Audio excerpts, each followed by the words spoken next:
Today, we received a request from our customer. This is the induction motor he's been using for 10 years. His task for us is to remove the motor pulley from the old motor and replace it with the new motor. Let's see if we can get it done.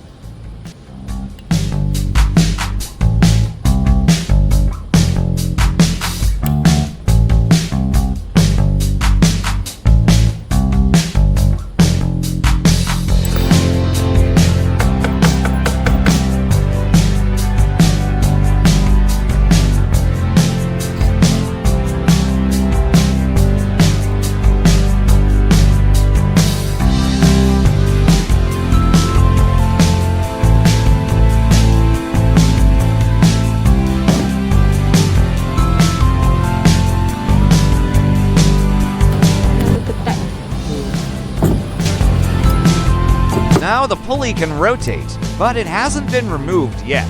Will we be able to remove it? Stay tuned for part 2.